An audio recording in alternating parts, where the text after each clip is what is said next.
Hey everybody, it's Crystal B, and I want to talk to you about a really important event that's going to be happening, in the skies that really kind of coincides along with January's Cancer full moon, which there was so much happening in that full moon that I didn't even have a chance to, kind of go through more of the details of what was happening with that full moon because there was so much. And this what's happening here is the nodal shift, and it really, even though the full moon is on January 17th, the nodal shift is taking place on January 18th, and I actually want to show you the picture of it. And kind of, a lot of people get confused by the moon's nodes, and what I mean by the moon's nodes is the north node and the south node, and these are points in our astrology that are very connected to our karma, to our life's mission, to kind of paying our karmic dues, kind of reaping rewards of dues past paid. And they affect us on a collective level, and they also affect us on a very personal level too. The nodes are going to be shifting exact on January 18th. And just so everybody knows, the nodes go backwards. They do not go forwards. And that's kind of more reflective of it having to do with our karma and past lives and things kind of coming to fruition. And, things from the past eventually catch up with us, not only in our personal lives, but also in the collective. And we are moving now out of the highlight on the Sagittarius Gemini axis, and we're moving into major revelations, major developments, major awareness into the Taurus Scorpio axis. And so that is going to really begin to kick up a lot of themes involving security, privacy, control, money.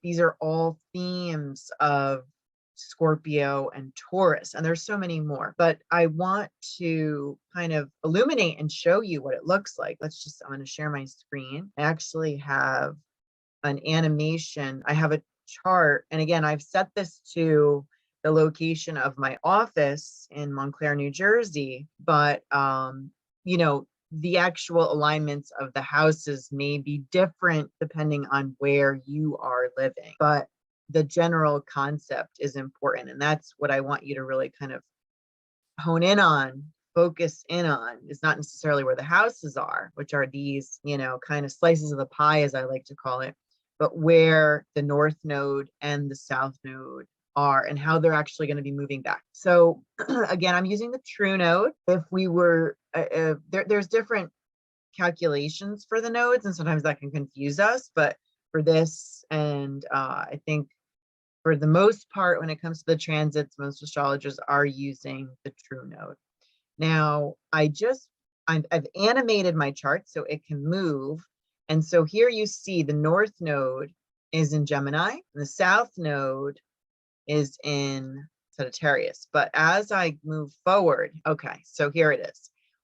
In my time zone, around 2 p.m. to 11 p.m., we're going to officially see you don't actually see it, but it's happening. The north node moves back, because they're always moving back. That's the RX retrograde. It's always moving back.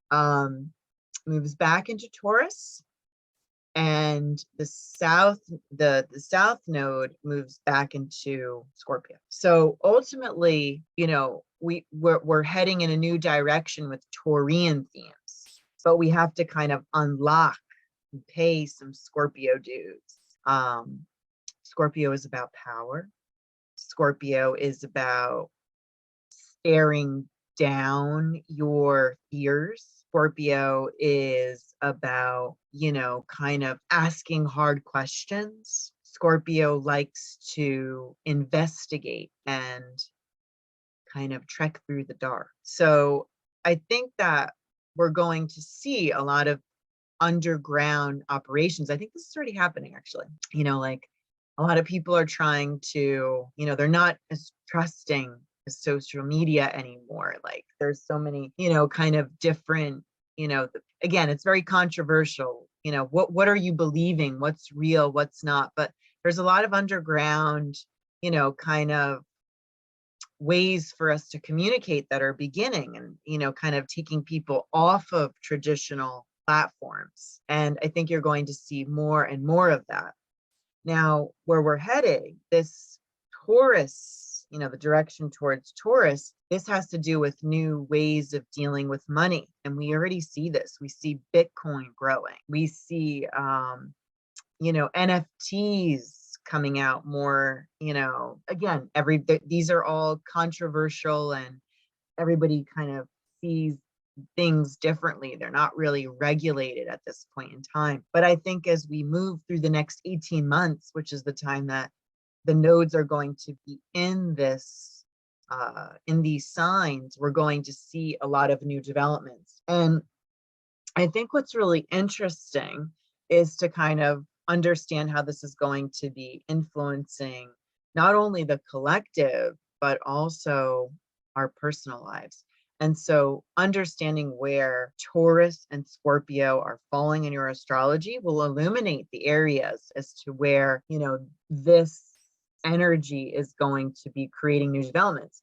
And you're going to see it the most profoundly during the eclipse. So we are not in eclipse season right now as the nodes shift, but we will be headed towards the first eclipse season of 2022 at the end of April into middle May, when the signs of Taurus and Scorpio will be highlighted. We actually started to feel a little bit of the axis get highlighted at the end of November of 2021. But really, once we get to end of April into middle May, we're going to see it even more profoundly. And then we're going to have a second eclipse season of 2022. It's actually going to be in October to November.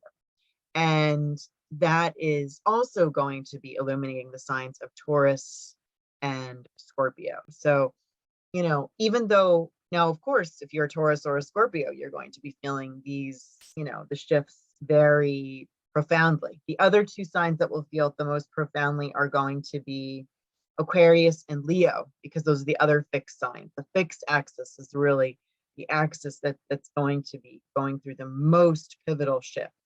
But you may have, important fixed placements in your astrology. You may have your angles may be on, in fixed signs. Maybe your Venus is in a fixed, or your moon, or one of your other personal planets. So don't always rely on, if this isn't your sun sign, that it's not going to be important for you. It may even be more important for you if it's your rising sign, moon sign. But what I also want to illuminate with this shift is that the moon's nodes, and I'm just going to animate this by month now, moon's nodes will move, and they will move back and back. And eventually what's going to happen is, and again, as the moon's nodes move, they trigger the other planets. And something that's really interesting that a lot of people are talking about is how the north node, and obviously the south node, because whatever the north node does connect to the south node, eventually they're going to backtrack and collide with Uranus. And that is going to, it's actually going to be exact to happen at the end of July.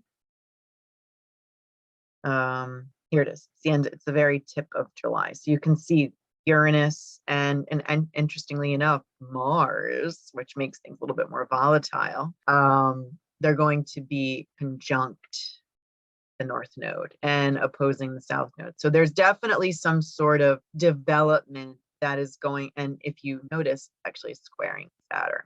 So this is really going to be important in our collective, and also in your, as another development of the year, another kind of important, Uranus likes to break us free. There's always, when we think about the nodes are, repatterning us from the past? Are we going to stay in the same mindset, or are we going to evolve and repatternize ourselves? And this is always the question. And in order to do that, in order to step outside of our comfortable, we do have to be uncomfortable.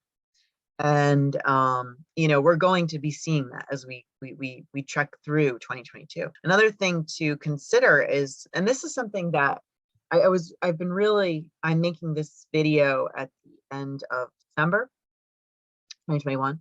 And I've really been following some important, or interesting, rather intriguing cases. There's a lot of cases that are being tried in the courts right now, but Facebook is definitely one of them. We won't go into that right now, but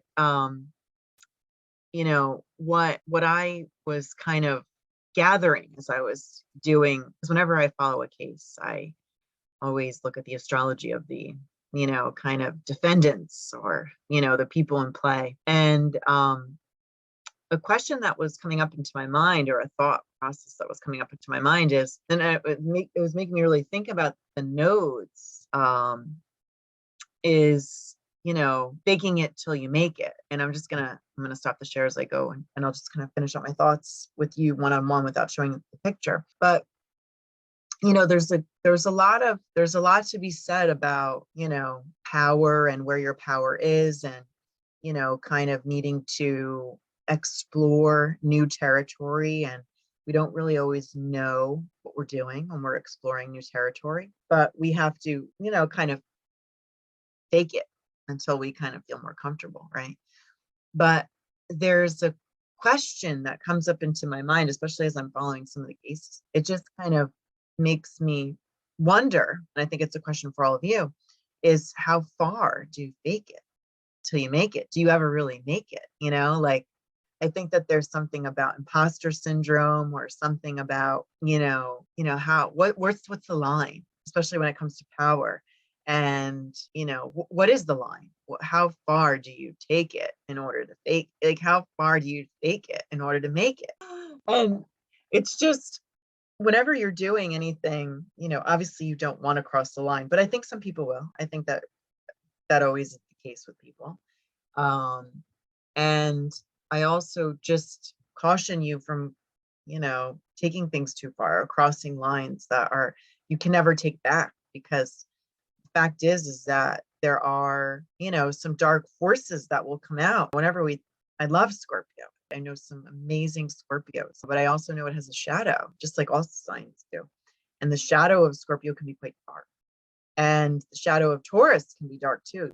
A lot of people don't even really talk about that. But you got to think about this control, and how some people who've had too much control, they might need to get that taken away. And maybe it needs to be realigned. Maybe the power needs to be realigned, reshifted. But as you trek along and kind of stare down the fears that need to be stared down, and go through faking it until you make it, like, just always consider scruples and values, and all the you don't want to go back into karmic traps, because eventually we do always have to pay the pipe.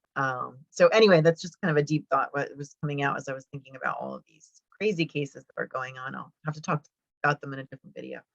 But good luck with the nodal shift. Lots more information in my horoscopes, but watch that full moon that's taking place on the 17th of January. That is definitely a big part. This is where it's starting to become illuminated, and there's a big shifting that's happening. All right, everybody, good luck.